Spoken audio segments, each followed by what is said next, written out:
Okay, so you're starting to work on your fourth essay for this class, and you are being confronted with the need to use an academic style, MLA, to do this paper. And some of you have struggled enough already, and so you're in a bit of a dither about how do I go about this. And so I'm going to try to show you just one approach on how to go about preparing this MLA essay on problem solution. You're going to identify a problem and you're going to identify some solutions, and you're going to do it in basically 3 or 4 pages, but you're going to be using at least 4 scholarly sources to do it. And I'm going to walk you through. Now, this is going to take a little while, so you're going to need to stay with me for this video if you want to really see how something like this can come together.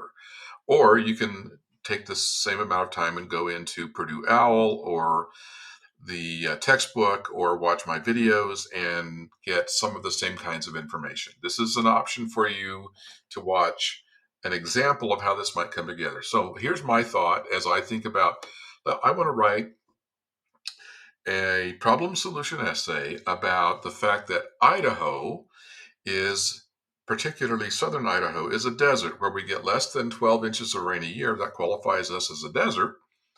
And yet we use more water per capita than any other state in the country except for two, which means that despite the fact that we're in a desert, we're using too much water. So, problem, Idaho is a desert, but doesn't behave like it.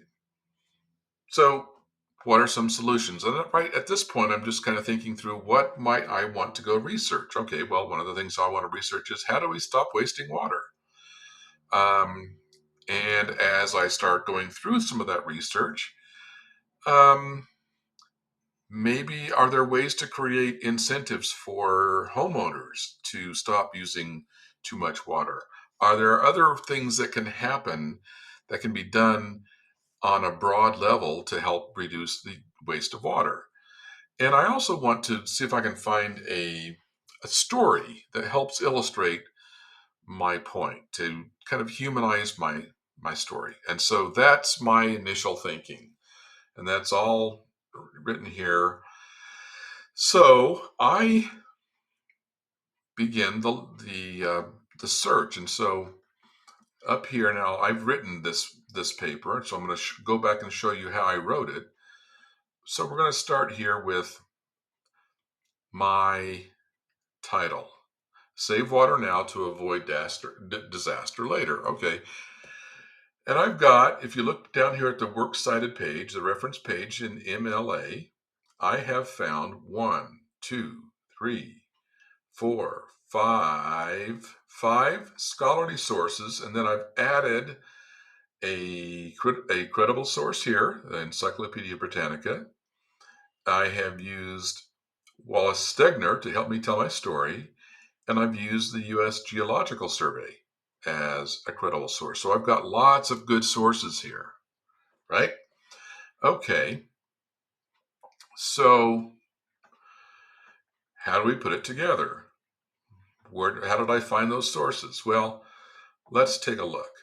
So one way to go about this is I go to Google Scholar. So I open a page that says Google Scholar. So you just type in Google Scholar and then hit return, and you get a page. It's a search engine, right? So you're going to going to search for sources that 9 times out of 10 are going to be scholarly sources. And so I type in using water banks to reduce water waste in Idaho. Now I know water banks is a certain approach to saving water. And here we have right at the top, as soon as I run that through, wasting water in the Northwest, eliminating waste as a way of restoring stream flows. Okay, water banking. And this is specifically about southeastern Idaho, my topic. So I'm going to go look at that.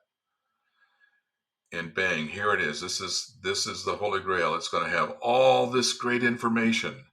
And so I need to spend some time learning about what this paper is about. Now watch this. I know this is a paper in a scholarly journal. This is a volume of Advancing Earth and Space Sciences. That's a journal, volume 50, issue 82. So I've got a scholarly source that qualifies, and then I'm going to spend some time here and go through it and read it and see if it has anything to help me. And I'll show you how I use that here in a minute. Now, let me show you one other little trick here. Let's say I decide I'm going to use this and I want to create a citation for a reference for this. So I'm going to just go here and copy that link address. Now watch this. I'm going to go into MLA citation generator. And I'm going to go down here to my bib. It stands for bibliography, okay? Go into my bib and I'm going to take that website, that it's called a DOI link. I'm going to paste it in here. Watch this. Boom. That is my reference. And now what do? I'm going to go there. I'm going to click on copy. And then I'm going to go back to my paper and go down here to my works cited page, which I built already. Now, obviously, I've done this already. But now all I have to do is copy and paste that, make sure it fits the format. So I'm using Times Roman 12 point here in my works cited page. Let me just show you how I would do this. So let's say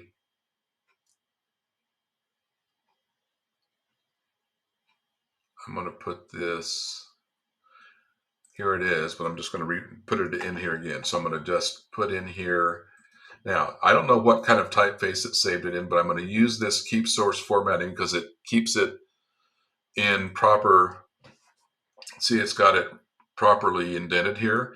All I have to do now is just fix this by changing to Times New Roman, which I'm using, and 12 point. And I'm going to drop this now into single spacing. I know I'm going fast. I do a lot of these papers, but that's how you get to getting your research onto a works cited page. Now I'll go back here to that source again and look at this. See what the in-text citation is supposed to be? It tells you right there how to do that.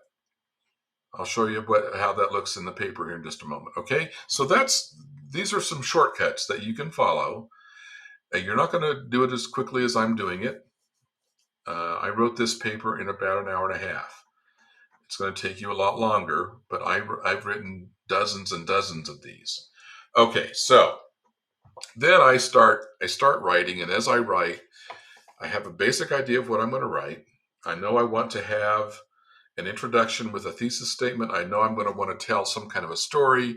I know I'm going to want to have 3 or 4 paragraphs that support my story, and then I know I'm going to want to have a conclusion that brings it all together. And I know I'm going to support all of this using scholarly references. Okay, so here's my first paragraph. And I make sure that last paragraph, the last sentence there is my thesis statement. To address this problem, Idaho should both establish a water banking program and institute incentives to reduce unnecessary or wasteful water consumption. There it is. That is my thesis statement. Now I want to throw in here a story because I want to give this a human angle. I want to make it more interesting. And so I happen to be a fan of a writer by the name of Wallace Stegner, and I found a quote from him that is perfect for this. And you can see here I'm quoting Wallace Stegner, and right here is where his quote is. If you follow my cursor, well, that is a long quote, so it has a certain style. You indent it all the way down. I've introduced Stegner here, And then down here, I am referring to the page number of the book where this comes from. Well, what book? The book is the book that I have listed in my references right there. Willow, A History, a Story, a Memory. That's the book I'm using. So all of the information is here. So if somebody wants to check on my work, they can read what I've written. They can go to that Stegner book and they can look up page 287, and that quote's going to be there. All right, going on. You can see in the first paragraph, there's a credible source cited, there's a scholarly source cited, there's a credible source cited. I've done that already in the first paragraph. Now, I haven't gone nuts with it. I haven't quoted anything. I'm just saying, let me just make this point. Idahoans have historically used more water per capita than residents of all but two other states in the country. And then I don't have to say according to, I'm just now going to plop in that information came from total water use by the U.S. Geological Survey. I don't have to do anything else. I just drop that in. And then if you go down here to my works cited page, it's going to be there, right there, all the information you need. And if somebody wants to go look at what that says in more detail, it's all there. So that's how you do it. You don't have to go overboard here. I've got two credible sources here. I've got one scholarly source I'm using just to say what I'm doing is saying this isn't my work. These aren't my words. I am taking research done by other people and putting it together in a coherent way. There, and I tell my story from Wallace Stegner. I have 3 paragraphs now, 1, 2, 3, with including one that has a long quote that helps build my case. And I'm arguing, 1, we need to create water banks in Idaho, and 2, we need to start charging more for water so that people will use less of it, and 3, we need to provide incentives for people to pull out their lawns and use Xeriscape. And you can, when I'm done here, this is going to be available on Canvas. You can read the entire thing. And as I go, I build my works cited. So that basically, I'm going to take that page off now. It's going to be, I don't know, it's going to be probably 650 words, 625 words, not counting the references. You don't count the references in your count. I might go back and add some tweaks to this, but you can see I've written it in basic MLA format, including I've got the appropriate page numbers here, header here with the page number. I'm just using sample. I wrote this down as Jane Doe Sample wrote this. I wrote this, but I'm using sample 1, sample 2 as the page numbers. You don't have to get too crazy about having an abstract or a separate page. Just give me the basics here, give it a title, and write your 5 or 6 paragraphs as we have been talking about through class. That is how to write and how to research a problem solution essay.